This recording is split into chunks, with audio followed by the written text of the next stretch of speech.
Bonjour ou rebonjour, soyez les bienvenus. Je suis Michel Picot, je suis journaliste notamment à BFM Business. J'ai le plaisir d'animer ce rendez-vous, un rendez-vous qui va durer à peu près une demi-heure ensemble.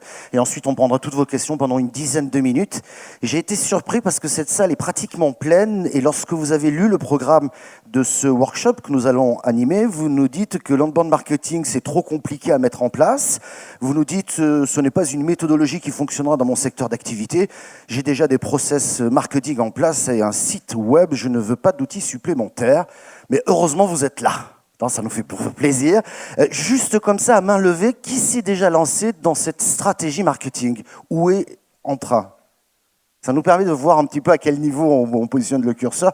Donc ça, il y a déjà des premiers pas qui se mettent en place. Je pense que votre volonté aujourd'hui, et c'est aussi mon objectif, c'est que vous repartiez avec des idées claires, des idées précises à travers les différents témoignages que nous allons avoir. Ils l'ont fait et ça fonctionne et c'est ce qu'ils vont nous dire. Parce que oui, vous allez voir, ce n'est pas compliqué à condition de suivre une méthode et une logique, bien entendu. Oui, il y a de fortes chances que cette méthodologie fonctionne dans votre secteur d'activité. Et puis, vous posez sur votre process marketing actuel, est-il optimal? Donc, c'est intéressant d'aller explorer, je dirais, d'autres pistes. Bref, ils ont fait quoi et pourquoi ça marche? À mes côtés, Charlotte Desrosiers, qui est VP Marketing chez Critizer. Prenez le micro et j'ai envie de vous dire bonjour pour commencer. Bonjour Michel. Un petit mot sur Critizer, que faites-vous? Alors Critizer, c'est une plateforme de feedback management. On aide les retailers à écouter leurs clients et à améliorer l'expérience client et donc la satisfaction de leurs clients. Alors je me souviens de Critizer il y a quelques années, nous consommateurs. On pouvait écrire directement au directeur d'un magasin via cette. Aujourd'hui, ça c'est multicanal aujourd'hui. Hein. Ouais, c'est toujours le cas. C'est toujours le cas si vous avez Monoprix à côté de chez vous ou même n'importe quelle boulangerie de quartier. Vous pouvez aller sur critizer.com et laisser un avis. Et notre mission, c'est de faire en sorte que le directeur de point de vente vous réponde. Mais ça, c'est le postulat de base de Critizer. Aujourd'hui, on fait beaucoup plus. C'est intéressant parce que ça reflète, aujourd'hui vous êtes quand même dans 30 pays, le siège est toujours à Lille, à Eura Technologies, ça reflète bien le consommateur final, il a changé. Et c'est pour ça aussi qu'on travaille sur de nouvelles stratégies. Et je trouve que c'était intéressant de le souligner, puis ça fait toujours du bien aujourd'hui le consommateur d'écrire au patron du magasin. À vos côtés, Fanny Bourdon-Barthes, bonjour. Bonjour, je vais faire un truc pas poli du tout, c'est Bourdon-Bar, mais je suis passée devant le juge pour ce nom, donc voilà. Ok. Directrice marketing et communication chez Wizali. Un mot de présentation peut-être de la plateforme? Oui, donc Wizali, c'est une solution SaaS d'attribution-contribution.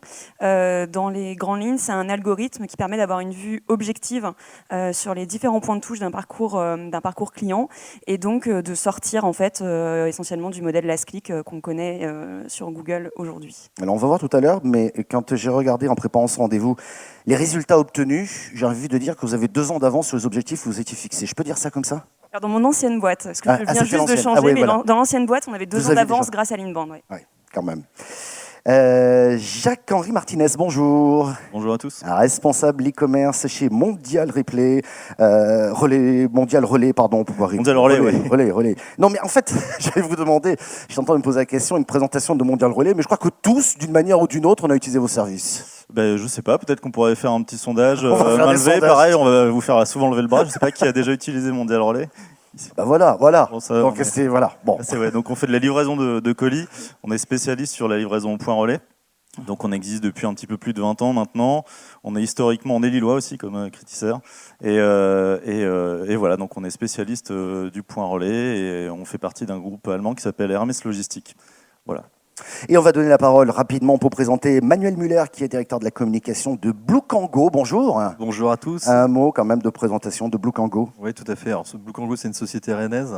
En fait, on a une solution logicielle qui permet de digitaliser l'ensemble des processus qualité, hygiène, sécurité, environnement dans les entreprises. Donc, on a 3200 clients. Ça représente 1,3 million d'utilisateurs sur notre plateforme et on est présent donc en France et à l'international. Voilà. Voilà qui est dit. Allez, point 1 de ce rendez-vous. Qu'avez-vous mis en place en quelques minutes? Dites-nous ce que vous avez mis en place. On parlera des résultats par la suite et on verra aussi comment vous l'avez mis en place, parce qu'aujourd'hui, je pense que beaucoup de questions se posent dans la salle. Je vais commencer avec vous peut-être Charlotte. Qu'est-ce qui a été mis en place au sein de Critizer? Qu'est-ce que vous voulez mettre en avant? Et puis après, on ira un petit peu plus loin. Alors, je vais pas forcément prendre l'exemple de Critizer parce que ça fait 1 an que j'y suis. En fait, l'inbound marketing, je me suis lancée dedans il y a 7 ans. Le postulat, c'était que j'étais chez un éditeur de CRM et qu'on avait comme concurrent Salesforce. Et je me suis dit, j'ai pas les budgets marketing de Salesforce. Donc, comment je vais faire pour pouvoir générer des leads, pour pouvoir faire en sorte que la boîte devienne successful. Et donc là, ça fait 7 ans depuis donc maintenant plusieurs entreprises où j'ai mis en place la méthodologie d'inbound. Donc ça fait 3 boîtes que j'utilise où j'utilise HubSpot. Pourquoi le choix d'HubSpot? Parce que on avait dans toutes ces entreprises-là une maturité clair sur tout ce qui est stratégie d'inbound, donc se dire ok, je crée beaucoup de contenu, je fais des scénarios de nurturing, j'ai un blog assez puissant, je fais du lien de mon blog vers mes contenus et donc du coup moi j'ai choisi HubSpot parce que c'était pour moi l'outil le plus adapté par rapport à la maturité de l'entreprise, le budget parce que c'est un coût certain et la partie la plus successful, ce que je pourrais dire par rapport à dans l'inbound, c'est d'être malin. Et en fait, dans l'inbound, une des bases, il y a l'outil certes, mais il y a aussi le contenu qu'on va pousser. Pour moi, mes meilleurs contenus, ça a été de se dire, j'ai passé du temps avec les commerciaux, j'ai passé du temps avec des prospects, des clients, leur disant où est-ce que vous avez mal, quelles sont les questions qu'on vous pose au quotidien. Et les 2 meilleurs contenus à l'époque, qui marchent toujours d'ailleurs, même si j'ai quitté les entreprises où je les ai lancés, c'est un modèle de cahier des charges pour lancer un projet CRM. Parce que finalement, aujourd'hui, les gens ont besoin d'outils et ça m'a fait sourire quand tout à l'heure, le speaker a parlé arrêter les blog posts, peut-être plus d'outils. Et clairement, c'est quelque chose où finalement, il y a une double finalité là-dedans. C'est la lead gen pure. 2, aussi le fait que en fait, les gens, ils s'en servent au quotidien pour construire leur cahier des charges. Et donc forcément, le jour où ils vous envoient le modèle de cahier des charges, forcément, vous savez répondre à tout. Et donc c'est vraiment un cercle vertueux. Et le moyen de pousser ce contenu, en fait, comme à l'époque, la boîte où j'étais, on n'avait pas une énorme légitimité. Et du coup, j'ai créé un site qui s'appelait Mon Projet CRM. Et je me suis dit, ok, je mets mon logo en tout petit, mais par contre, j'affiche une marque qui n'existe pas. Je crée une marque pour m'effacer un peu, mais pour du coup faire j'ai fait des achats de base d'email pour faire en sorte de drainer beaucoup de trafic dessus. Et puis après, ce site qui était à la base juste créé pour ce modèle de cahier des charges, j'y ai mis mes e-books, j'y ai mis des e-books de partenaires et ça a fait un espèce de cercle vertueux de lead generation. Ouais. On va parler quand même de la production de contenu. C'est quoi un contenu de qualité? Tout à l'heure, on a été assez perturbé effectivement pendant la conférence. On disait comment propulser ces contenus. Ça pose vraiment question. Et on va quand même aborder dans la mise en place, on va aborder quand même ces questions-là. Je vais poser la même question sur ce qui a été mis en place. Fanny Bourdon-Barre, j'ai bien prononcé cette fois-ci. Yes. Qu'est-ce que vous avez fait mis en place? Donc moi, ça fait que 6 mois que je suis chez Wizali. Ce dont je vais plus vous parler, c'est ce que j'ai fait dans ma précédente expérience chez Conviction RH. Donc Conviction RH, c'est un cabinet de conseil, transfo, orga, change. Je suis arrivée là en tant que responsable marketing. Il y avait personne au marketing, c'était une ouverture de poste. Je venais d'un passif qui était de pro-gameuse, donc absolument rien à voir avec ce métier-là. Et quand je suis arrivée, il s'est passé 2 choses sur mon premier jour. C'est que, ils m'ont dit, en fait, on a un plan, c'était en 2015, ils m'ont dit, on a un plan sur 2020, qui est de faire x2 en chiffre d'affaires, et donc de passer de 10 millions d'euros à 20 millions d'euros. On ne sait pas comment, mais ce serait bien que le marketing fasse quelque chose à ce niveau-là, parce qu'il faut qu'on y arrive, et ça va être un effort collectif. On ne sait pas à quel point le marketing peut aider ou pas, mais si on a ouvert ton poste, c'est parce qu'on pense qu'il y a quelque chose à faire. Ça, c'était la première chose. La deuxième chose qu'ils ont faite, c'est qu'ils m'ont dit, et en fait, on a choisi un truc qui s'appelle EasyLead. Donc EasyLead n'existe plus, mais en fait, aujourd'hui, c'est Pledzi. Voilà. On a décidé de travailler avec eux, ça a l'air super bien. Ils font un truc qui s'appelle de l'inbound marketing. D'ailleurs, en fait, tes 2 premières heures, ça va être le kick-off de cette solution. Tu rentres dans cette salle de réunion. Et je suis arrivée dans cette salle de réunion, j'ai googlisé inbound marketing, voilà, clairement, en direct pendant la première réunion, parce que je ne savais pas ce que c'était. Et le résultat, alors c'est pas que grâce à l'inbound, mais c'est en très grande partie grâce à l'inbound, c'est qu'après la mise en place de la stratégie d'inbound, tout ce qui en a découlé, c'est-à-dire avoir une charte édito, réfléchir à ses contenus, évoluer, etc., sachant qu'on partait de rien du tout, il y avait un site web, quelques articles de blog, 2-3 contenus premium, mais qui étaient donnés soit gratuitement, soit avec un formulaire qui envoyait un mail dans une boîte contact dont plus personne n'avait l'adresse. Enfin bref, il n'y avait vraiment pas grand-chose en place. Les objectifs de faire x2 en chiffre d'affaires et de passer de 10 à 20 millions, on ne les a pas fait en 5 ans, on les a fait en 3 ans. Et je sais quelle part le marketing a joué là-dedans. Je sais à quel point les clients ont été contents, heureux d'avoir alors des contenus type blog, parce qu'on en faisait encore, mais après, c'était un cabinet de consulting, donc on vendait l'intelligence de nos consultants, donc c'était important, mais également tous ces outils. Et du coup, on a été hyper loin dans la démarche, parce qu'au-delà de proposer des cartos, des kits, etc., on a été jusqu'à refondre intégralement notre site web pour le penser inbound marketing, pour le penser contenu et créer des pages dédiées à nos clients qui nous permettent de capter de la donnée pour être encore plus pertinents dans l'inbound. Donc, de quoi je parle? Je parle typiquement d'une page, donc on avait des offres, c'est pas forcément hyper sexy, le challenge, la transfo, l'orga, les RH, etc., c'est quelque chose qui est très sérieux. Et on avait un sujet qui était de dire... Ok, on a nos offres, on a réussi à évangéliser en interne pour que les gens arrêtent d'envoyer des PDF, mais envoient bien des liens vers des formulaires de téléchargement, etc.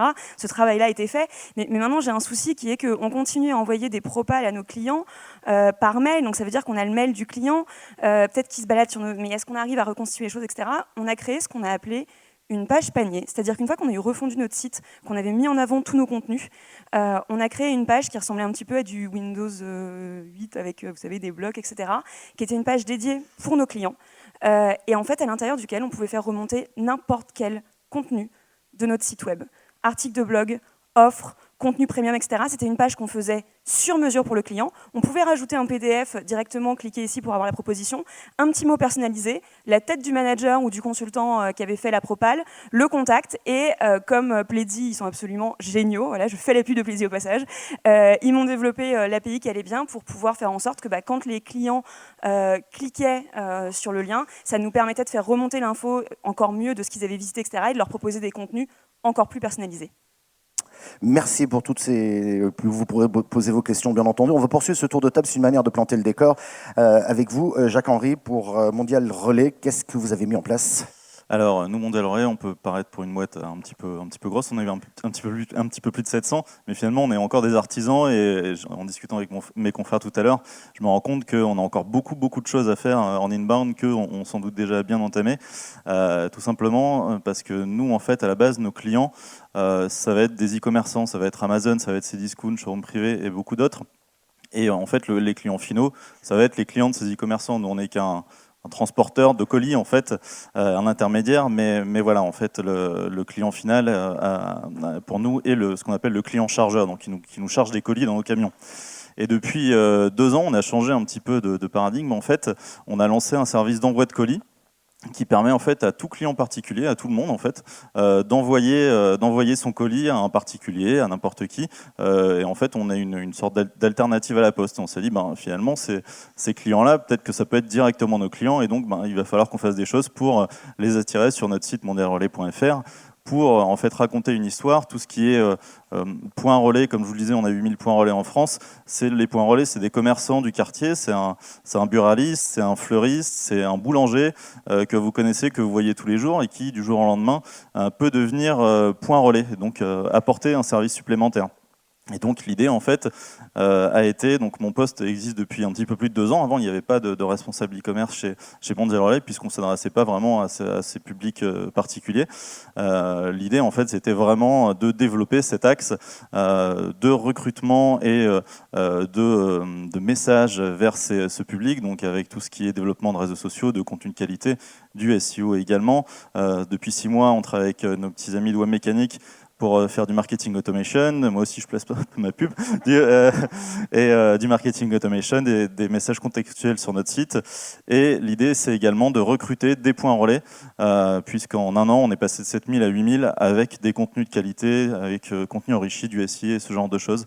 Mais le plus long reste à faire pour nous, on a beaucoup de choses encore. On va parler des projets parce que l'heure tourne vite et on a plein de questions. Mais bon, Nicolas Muller également, la même question. Qu'est-ce que vous avez mis en place et ça marche? Donc on est là pour ça. Ouais, alors moi, quand je suis arrivé en 2008, en fait, déjà la première chose, c'est que je me suis aperçu que quand on parlait de logiciel, avant de parler de logiciel, il fallait parler métier, surtout dans un contexte B2B, en vente complexe. Donc, ce qu'on a fait, en fait, on a commencé par vraiment proposer des contenus vraiment des études, des livres blancs, etc., sur la partie métier, donc la partie prise de conscience. Quand on est en inbound marketing, on connaît bien ça. Et ça, c'était en 2008. Donc, au fur et à mesure, on a commencé à produire des contenus vraiment métier. On s'est aperçu qu'avec des landing pages, qu'on a commencé à faire des webinars, qu'on a fait tout un tas d'actions comme ça qui supportaient nos contenus, que ça commençait à être complexe à gérer, surtout dans un contexte aussi de développement à l'international. Donc ce qui a fait qu'on a décidé de passer sur une plateforme qui a rassemblé l'ensemble de ces différents outils sur une seule plateforme. Et donc on a choisi HubSpot en 2017. Donc voilà, donc c'est ce qui a fait aujourd'hui qu'on a choisi HubSpot. Alors pour moi c'est un très bon outil aussi, donc je fais un peu de publicité. Mais c'est la partie contenu, les webinars chez nous et la partie métier qui a fait qu'on a réussi à se développer. On a une croissance à 2 chiffres notamment par la prise de parole métier. Vous parlez beaucoup de contenu. Est-ce que c'est le point de départ pour les personnes qui n'y sont pas encore ou qui s'y interrogent? Ça veut dire quoi? Pardon, moi je viens des médias classiques, c'est-à-dire on a une ligne éditoriale, on sait exactement ce qu'on fait, on écrit, on fait quelque chose, enfin on produit, on va dire, des articles, des dossiers, des interviews, des webinars, des podcasts, etc. Mais est-ce que c'est la première réflexion à avoir, à dire qu'est-ce que je vais produire comme contenu, quelle est sa valeur ajoutée, et ma cible, bien entendu. C'est ça le point de départ. Ah bon, on verra pour les outils, hein, mais Manuel, puis Charlotte, enfin je... Ah oui, moi, tout à fait. Hein, vraiment, ce qui va faire l'essence même et on va dire, ce qui va faire que le business va marcher chez nous, c'est vraiment la partie métier, la partie contenu et ce qui va décider du contenu qu'on va pouvoir produire. Donc, quand on est sur des thèmes vraiment très métiers, on arrive après à amener sur des thèmes de la digitalisation et à amener vers notre produit. Et voilà, c'est vraiment la premier aspect, c'est parler métier. Ouais. Et donc, le contenu est vraiment fondamental. Charlotte, vous voulez intervenir là-dessus? Ouais, moi je dirais qu'en fait...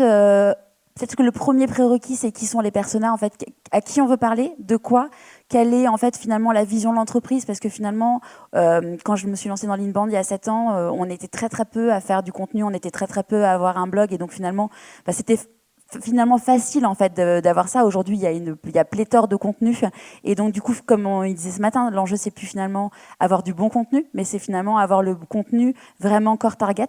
Quand j'ai lancé un blog il y a plusieurs années, en fait, au début, on était très généraliste sur la relation client. Et un jour, on s'est dit, OK, on arrête de parler à tout le monde, on parle que au directeur des services clients. Et en fait, c'est là où le blog il a complètement explosé en fait. Et donc du coup, c'est vraiment de parler de ce que les gens attendent et avec en parallèle la vision de l'entreprise pour pouvoir marteler un message et être fort. Question que j'aimerais vous poser peut-être à vous tous, pas besoin d'avoir une réponse, mais quand on parle de contenu pertinent, de contenu ciblé, pardon, je suis quelqu'un de contenu, mais c'est à destination d'un grand public. Donc voilà, je sais comment on fabrique, mais vous, en interne, ça veut dire quoi? Que vos équipes marketing, elles sont complètement remaniées en interne pour pouvoir produire justement ce contenu. Vous allez le chercher à l'extérieur. Comment vous le produisez? Parce que c'est quand même un coût au final quand même. On parlera des outils après tout à l'heure, mais Manuel, vous voulez répondre? Alors, moi, je dirais les deux. Déjà en interne, en fait, ce qu'on a fait, c'est que dans mon équipe, on est une dizaine dans mon équipe marketing, j'ai des personnes qui sont spécialisées sur le contenu en fait et qui sont de base ingénieurs de formation, ils sont ingénieurs QHSE, donc ils maîtrisent complètement le métier et derrière ça permet vraiment d'avoir des contenus de qualité. Après, quand on fait des conférences, on en fait plus de 60 par an. L'idée, c'est derrière d'aller aussi chercher des speakers, vraiment des experts sur le secteur et puis d'aller pouvoir les présenter à notre audience. Mais il faut avoir une taille quand même, je dirais, importante. Tout à l'heure, on évoquait, ça ne marchera pas dans mon secteur d'activité. Si c'est une toute petite entreprise, c'est pas évident de pouvoir trouver les forces en interne pour pouvoir produire ce contenu. Alors moi, pour le coup, j'étais responsable d'une équipe marketing composée de moi-même. Donc pour le coup, on n'est pas exactement sur les mêmes, sur les mêmes volumes, ni les mêmes pratiques managériales. Je pense que c'est très important d'être capable, en effet, je rejoins Charlotte, de savoir qui on est et qui est l'entreprise, et après de savoir quelles sont ses forces et auprès de qui vous pouvez aller chercher du contenu. Selon moi, typiquement, le change langage, j'y connaissais rien, il fallait que je m'appuie sur les consultants. On a essayé d'externaliser, on s'est rendu compte que ça marchait pas, parce qu'on avait vraiment des choses à dire hyper métiers, hyper précises, qu'il fallait que ça passe par nous. Du coup, je me suis lancée et je me suis mise dedans et j'ai fait de la rédac. Là, ma nouvelle boîte, on est dans le monde des algorithmes, je suis pas du tout capable d'écrire un papier sur les différents algos, mais j'ai un CTO, donc lui, je l'accompagne. Donc, qu'est-ce que je fais? Je fais des documents de cadrage pour l'aider à avancer, etc. Et donc, je pense pas que pour faire de l'inbound, il faille un budget démentiel sur la production de contenu. Je pense qu'il y a des ressources en interne et qu'il faut beaucoup de bon sens pour être capable d'aller cibler exactement qui on veut et comprendre ce qu'ils veulent lire. Mais au sein des équipes, c'est quand même un sacré changement, non? D'habitude? Vous faites sourire. Non, je sais pas. Oui, ça peut être un changement, ça dépend si c'est internalisé ou externalisé, ou on peut faire appel à des pigistes. En fait, ça dépend du niveau de qualification des articles. Quand on est vraiment sur des choses très très spécifiques, c'est pas toujours évident de trouver quelqu'un de l'externe qui va parler aussi bien qu'une personne de l'interne ne pourrait le faire.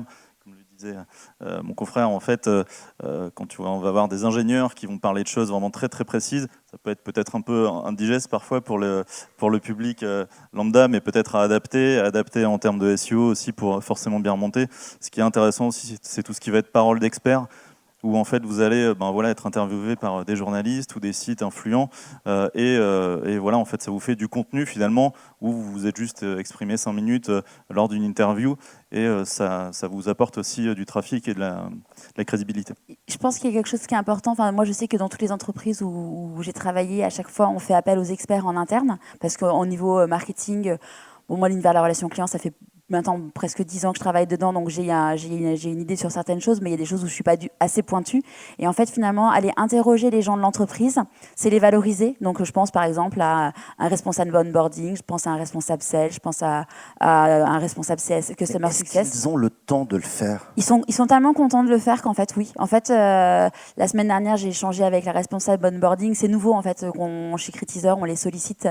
Et on avait un atelier de manager, et en gros, il fallait se dire merci chacun pour quelque chose. Et elle, le seul truc où elle m'a dit merci, c'est il y avait une question, c'était merci d'avoir fait participer mes équipes au contenu marketing. Et moi, mon merci pour elle, c'était merci de prendre le temps. Et en fait, elle m'a dit non, mais en fait, on est fiers, en fait.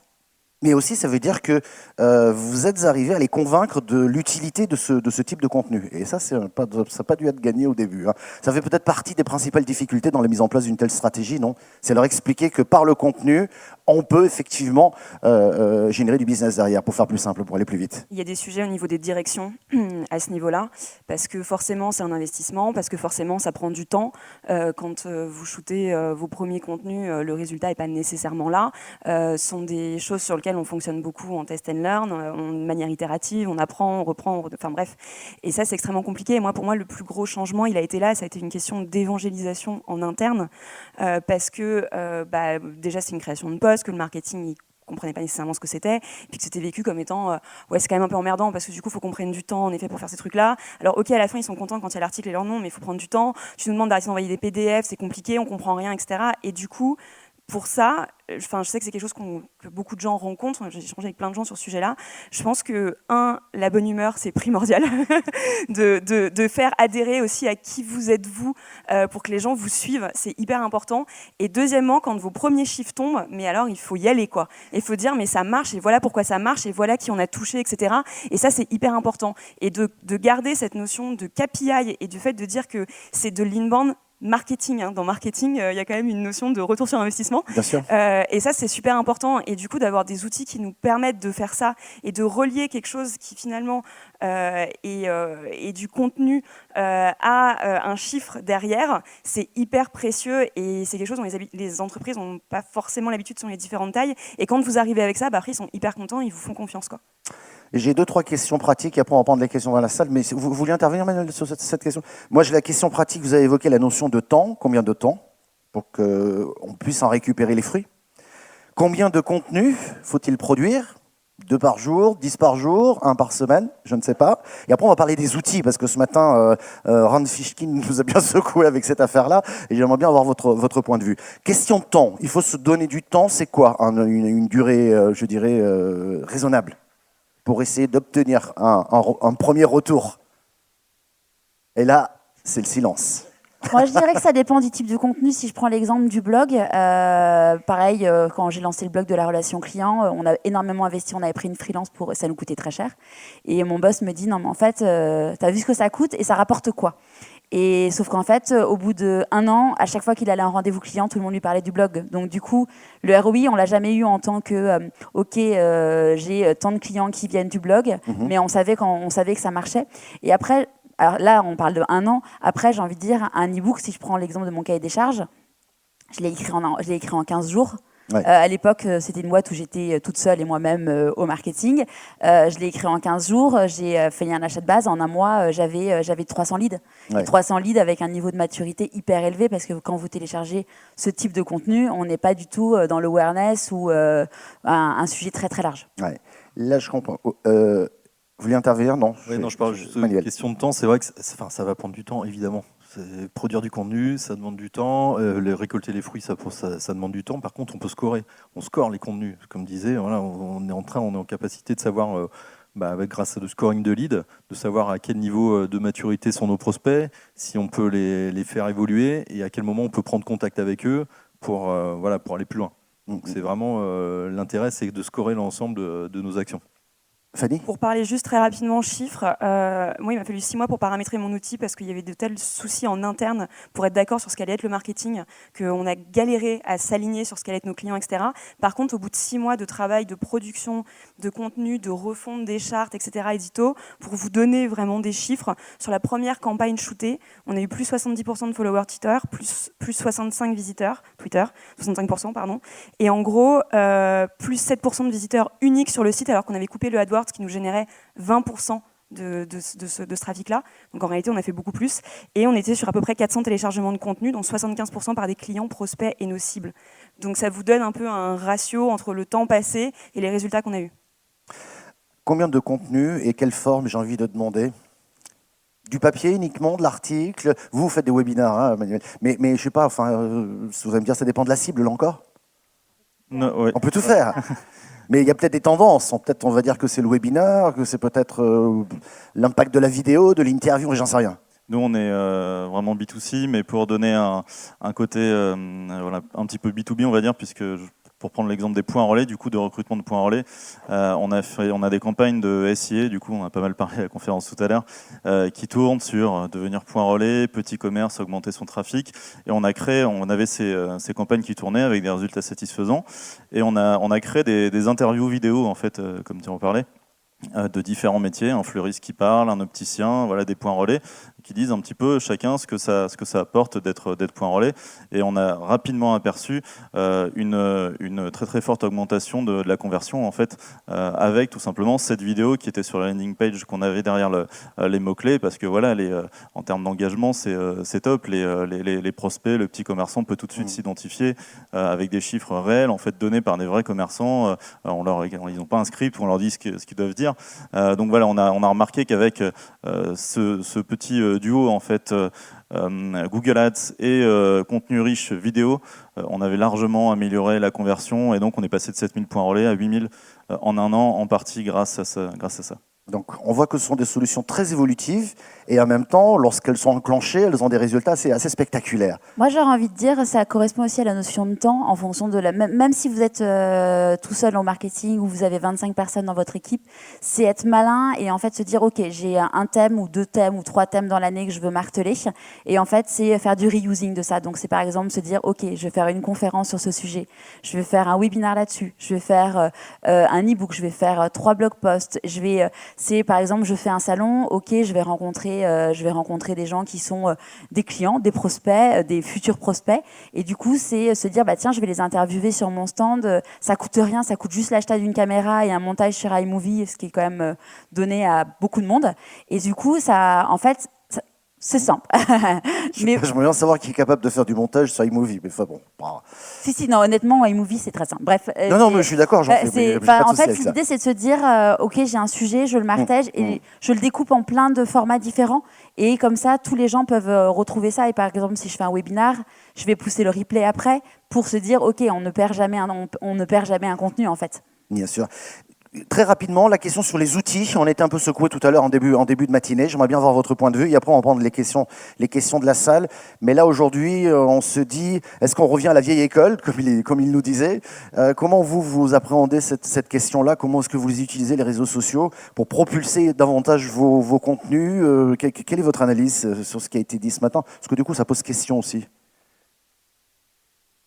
Moi, chez Wizali, forcément, on est un peu, on explique aux boîtes comment gérer leur data pour pas se faire bouffer par les GAFA. Donc, quand après on parle de Facebook, Google, etc., je pense que c'est extrêmement important dans le monde dans lequel on est d'être propriétaire de son contenu, de le porter haut et fort.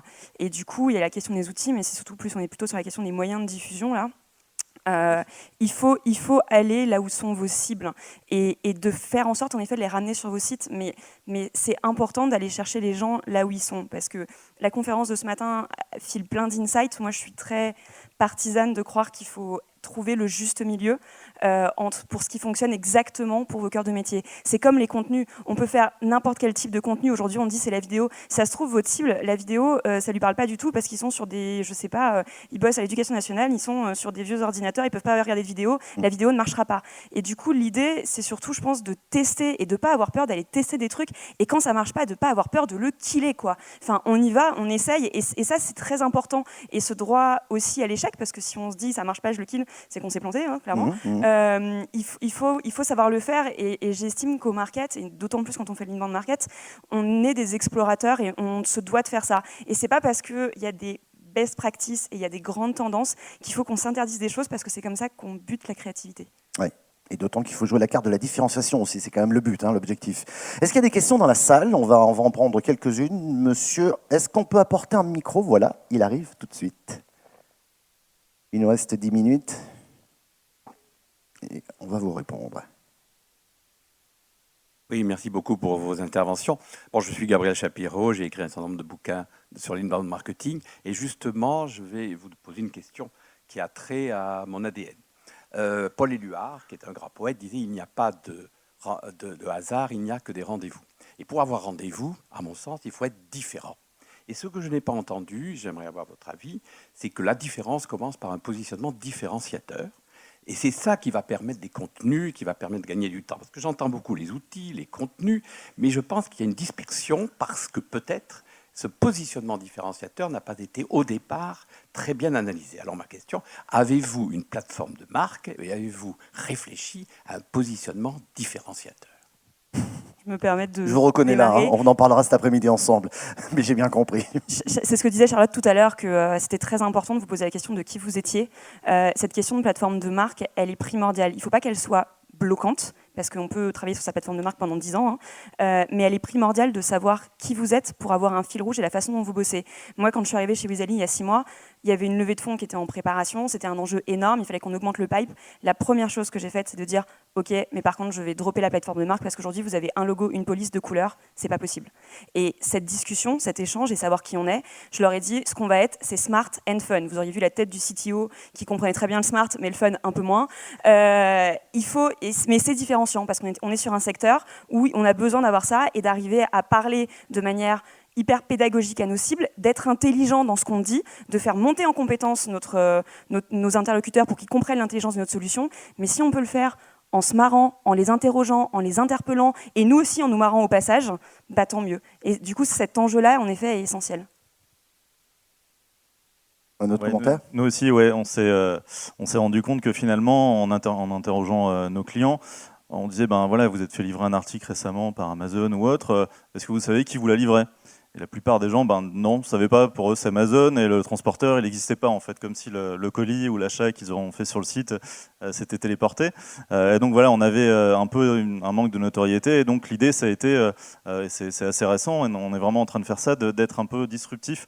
Un peu, j'aime bien dire que des fois, on aime bien être le free du colis, parce qu'on voilà, on s'attaque à pas un modèle économique, un vieux modèle, un monopole aussi de la Poste notamment. Donc on a un peu une différenciation puisqu'on se spécialise sur le point relais. Dans nos communications, de plus en plus, on essaie d'être un peu différent, un peu fun, comme tu disais.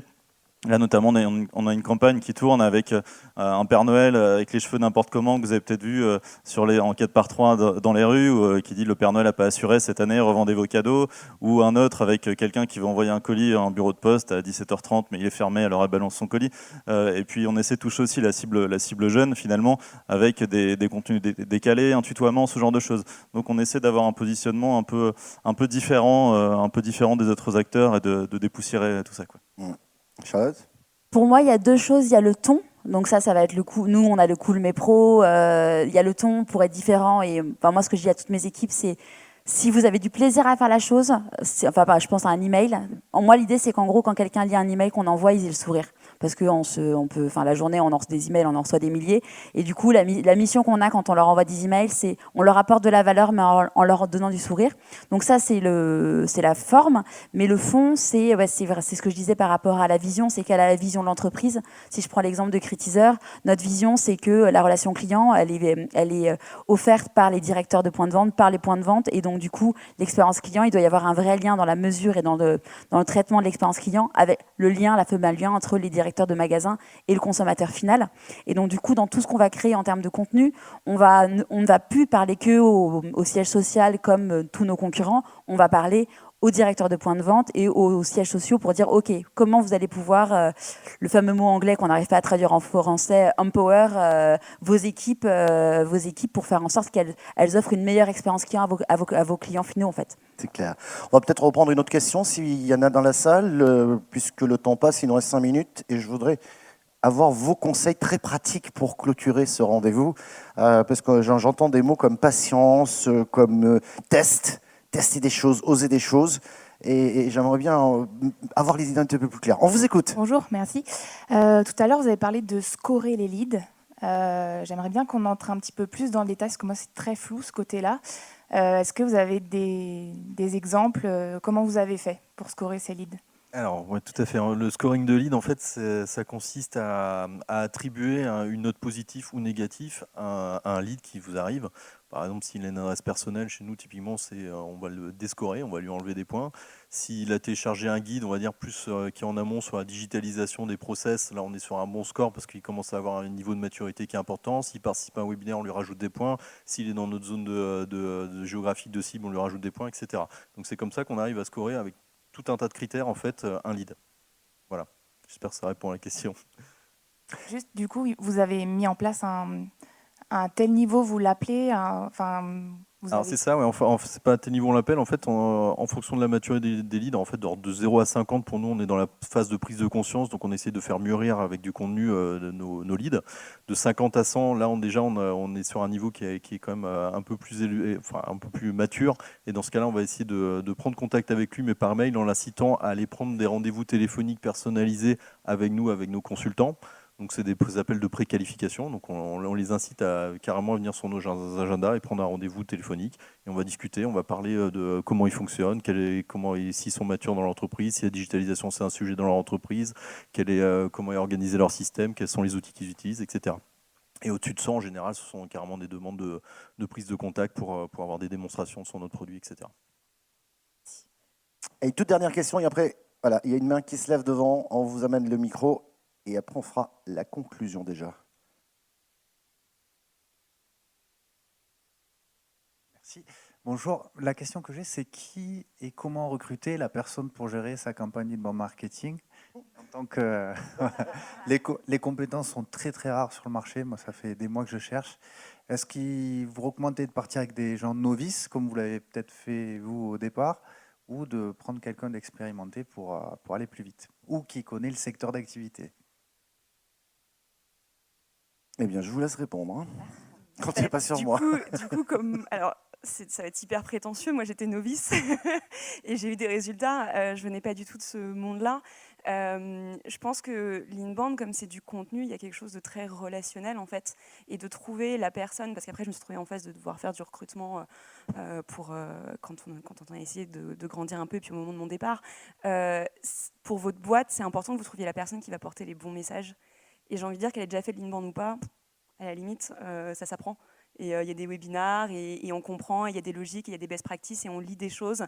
Et puis, si vous avez un outil d'inbound, normalement, ils ont des équipes qui sont aussi là pour vous accompagner.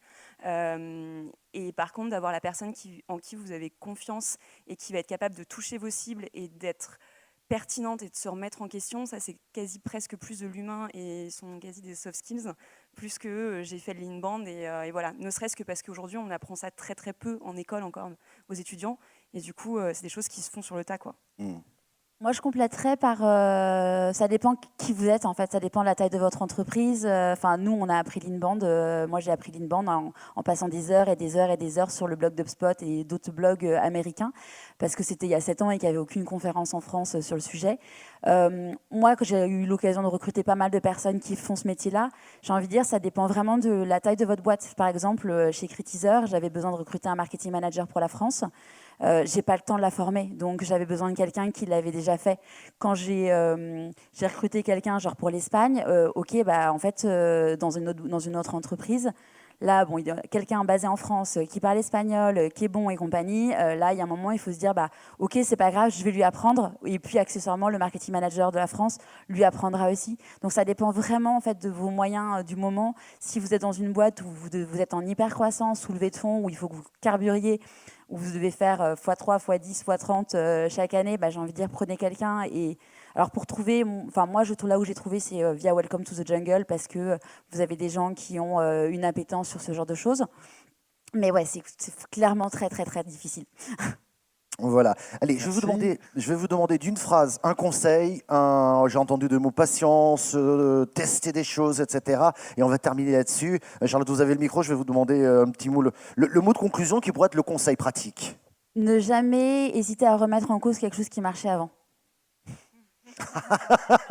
J'aime beaucoup le sens, là. Charlotte, c'est mon nouveau gourou. Ne pas avoir peur de se lancer. Et c'est un sujet qui est en fait extrêmement structurant sur plein de choses, et notamment sur de l'orga pour votre entreprise, et qui va irriguer plein d'autres sujets, et prendre le temps qu'il faut pour se lancer dans l'inbound et bien penser les choses. Ça vous structure toute votre activité marketing sur les années qui arrivent. Donc faites-le. Jacques-Henri ? Je dirais peut-être impliquer les autres directions. Comme on le disait, il y a de la organisation. Il ne faut pas hésiter à impliquer l'IT. On n'a pas parlé de l'IT, c'est souvent le petit côté qui hérisse quand on fait des changements comme ça.